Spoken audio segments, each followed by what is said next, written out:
My wife, 37, was a business partner with her father. They were both extremely wealthy because of this, which made me, 34, wealthy too. Since I married into her family, her father and I became very close, and he would show me a lot of business-related activities, so I understood them better. After 6 years of marriage, my wife started to distance herself from me. As part of her responsibilities, she would drive to clients' houses to deliver products to them and discuss upgrades. Obviously, being a well-spoken, friendly, and attractive woman helped business. My wife took this helping business notion a little too far one day. She started to seem particularly distant from me and excited in the weeks when she was scheduled to visit one particular client. I decided to confide in her dad about how I felt and what I noticed. He encouraged me to follow her discreetly to the client's house. I thought this was a sneaky answer from a normally straightforward guy, but I took his advice. I didn't know it was going to become the worst day of my life. I parked down the street from the house in question and watched her go in. The customer's name was Doug. According to our customer information, he wasn't married. Would that stop him from taking advantage of a married woman? Probably not. My mind was already picturing horrible scenarios, and it wasn't far off from what I was going to find. I walked up to the front door after 15 minutes. I thought about knocking, but decided not to, keeping in mind the word sneaky. I opened the front door slowly and peeked inside, but mostly listened. I could hear faint noises coming from the second floor. It didn't sound like any business conversation was taking place. I walked upstairs. My heart was racing, and I started recording on my phone. As I got closer to one particular door, I could hear them going at it. I opened the door and found my wife having sex with Doug. It was my worst nightmare coming true. My wife immediately turned to look at who was barging in on them and started screaming when she saw it was me. She tried to shield her body from the camera, but it was too late. It saw everything. She screamed for me to stop recording and let her get clothes on. I continued recording as I left Doug's house and got in my car. It recorded my sobs and angry words as I drove to my father-in-law's because I didn't know where else to go. When I got there, my father-in-law acted like a real dad to me. He listened intently as I told him what happened. He watched the video, but only to the point where he could hear moaning. He believed everything I told him, and better yet, he said he was on my side. 20 minutes later, my wife arrived there too. She walked straight into the kitchen, finding us at the dining room table. Before she even sat down, her father asked her how long she'd been seeing Doug. I looked at him in surprise, just like she did, because I wasn't expecting him to ask that question. I thought for sure she couldn't have done this more than once. She tried to say it was only this one time, but her dad told her he looked at the travel logs. He knew she was going to Doug's house way more often than necessary for the past 11 months. My jaw dropped, and I looked at her expectantly. She didn't know what to say. She tried to speak and protect her image, but it didn't make sense. At one point, it sounded like she was defending her actions by claiming it would help business. Her father offered no sympathy when he told her she was fired. She let out a weird noise of shock and started stammering. She wanted to keep her job, but what could she possibly say? I had her on video sleeping with Doug, and it was clear this wasn't the only time she did it. Besides the betrayal she dealt me, her father told her this was not the behavior he expected from his business partner or daughter. The real whammy that made my wife plead forgiveness was when he announced that he was going to disown her. It didn't matter how much she apologized or what she said. Her father's mind was made up. She couldn't live in our marital home because her father's name was on it, and he didn't want her there, and she couldn't live at his house either. She became homeless, living in her Audi, a nice car, but not a home. Once, when she called her dad crying, he told her she had 11 months, the duration of the affair, to stop and reconsider what she was doing. Because she didn't, he finds her despicable. He finished by saying I was lucky I found out the truth and got away from her. Her father gave me a choice. I could live in the marital home, and it would become mine, or I could move in with him. He owned a mansion that was about the size of 2 houses put together. The 2 halves were connected by one long hallway.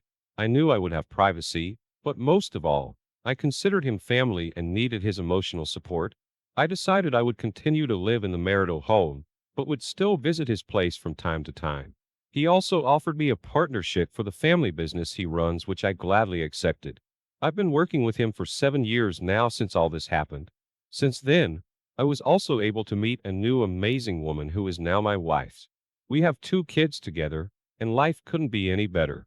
As for my ex, her outlook on life isn't too great. I can tell because of her pessimistic posts on Facebook and the occasional bitter message she sends me. I just show them to my wife, and we have a good laugh about it. She may have some money still, but what she doesn't have is anyone around her that loves or cares for her as I did. Wow. Op. This is one crazy story. It sounds to me like your ex started to believe she had it all and wanted more. She probably started to think she deserved more attention and that there was no better way or time to get it than with a client. Obviously, this proved to be a very stupid and selfish decision that would cost her the dearest relationships in her life and her career. You noticed right away when her behavior changed, and you asked your father-in-law for advice. I think you made lots of wise decisions through this nerve-wracking experience. She was left with nothing and no one to care for her. Let this be a lesson to keep your ego under control, and never assume for 1 second that sneaking around to achieve something is a good idea. I am so glad to hear that you have a new family and a close relationship with your adoptive father. Thank you for sharing your experience and positive outcome. I wish you the best of luck in life. Op. Now let's get into today's second story. My wife, 35, and I, 38, have 2 sons. At the time this story begins, Eddie is already 11 years old, and his younger brother Teddy is 7. One seemingly ordinary morning, my wife rushed off to work early. I prepared breakfast for my boys, and we had a fun, light-hearted morning chat, like we always do before school. The car ride to school was a quiet, and it seemed like Eddie had something on his mind. I tried asking him if anything was wrong, but he said no. I dropped them off as usual and went to work. After work, I picked them up from school at the request of my wife. She texted me, saying she had to stay at work late for a meeting. I hated when this happened, but was used to it by now. She stayed late at meetings at least 4 times each month for the past 10 years. When we got home, I started cooking dinner for my sons while they sat at the table and did homework. Eddie still seemed like he had something on his mind, but he did his homework and asked me questions about it. We ate dinner together, and they told me about their day at school. It wasn't anything out of the ordinary, but this was the last time I would have a conversation and dinner with my sons before discovering life-changing news. We were about to clear the table when Eddie said he had something to tell me. His voice cracked, and he sounded like he was about to cry. Teddy looked uncomfortable and asked Eddie if he was sure he should tell me about it. I assured them they could tell me anything. Eddie proceeded to tell me that Mommy told them I wasn't their real dad, that a few times every month, Mom would take them to visit their real dad. My jaw dropped. I asked him who their real dad was and if I knew him. He said yes, I knew him. It was Uncle Kevin. I could not move for a few seconds. Both the boys asked if I was okay, if I was mad, and what I was going to do. When I snapped out of it, I told them both that I loved them. I told them that according to me, I would always be their dad. They were happy with that and helped me clean up dinner. They went off to play, and I contemplated what I was going to do. My own brother fathered my children. How could this have happened? I couldn't believe it, and I couldn't prove it. I told the boys to wait until a specific day to tell Mommy that they told me I wasn't their daddy. They agreed and seemed to forget about it. I laid on the couch watching the boys play until my wife got home. As soon as she did, I told her I wasn't feeling well and had to go to sleep. I laid in bed awake until my wife put the boys to bed.